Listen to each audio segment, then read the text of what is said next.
অৱশেষত বহু প্ৰত্যাশিত আন এক ভাল খবৰ চৰকাৰী কৰ্মচাৰীসকলৰ বাবে আহিল।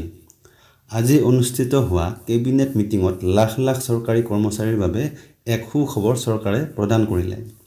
ইতিমধ্যে যোৱাকালি এইখন স্পেচিয়েল মিটিং সন্দৰ্ভত আপোনালোকক জনোৱা হৈছে।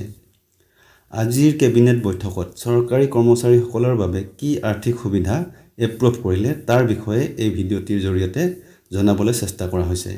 সেয়েহে ভিডিঅ'টো শেষলৈকে চাব আৰু ভিডিঅ'টো ভাল পালে লাইক শ্বেয়াৰ কৰি চেনেলটো ছাবস্ক্ৰাইব কৰিবলৈ নাপাহৰিব।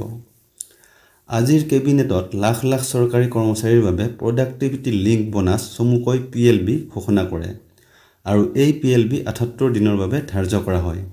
যি PLB প্ৰায় 11,72,240 জন ৰেলৱে কৰ্মচাৰীয়ে লাভ কৰিব। এয়া নিশ্চয় ৰেলৱে কৰ্মচাৰীসকলৰ বাবে এক ভাল খবৰ। লগতে আজি যি ডিয়াৰনেছ এলাৱেন্স বা ডিয়াৰনেছ ৰিলিফ ঘোষণা কৰাৰ কথা আছিল সেয়া আজিৰ কেবিনেটত এতিয়াও প্ৰকাশ হোৱা নাই বা এপ্ৰুভ হোৱা নাই। আশা কৰা হৈছিল যে আজি 3% বা 4% দিয়ে বৃদ্ধি হোৱাৰ কথা ঘোষণা কৰিব, কিন্তু তেনেকুৱা কোনো সিদ্ধান্ত আজিৰ কেবিনেটত এতিয়ালৈকে এপ্ৰুভ কৰা নাই।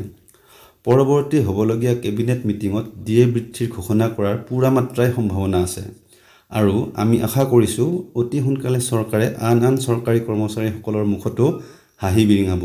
সেয়েহে পৰৱৰ্তী যেতিয়া দিয়ে ঘোষণা কৰিব বা তাৰ বিষয়ে আপডেট পাম তেতিয়াই আপোনালোকক জনাবলৈ চেষ্টা কৰিম।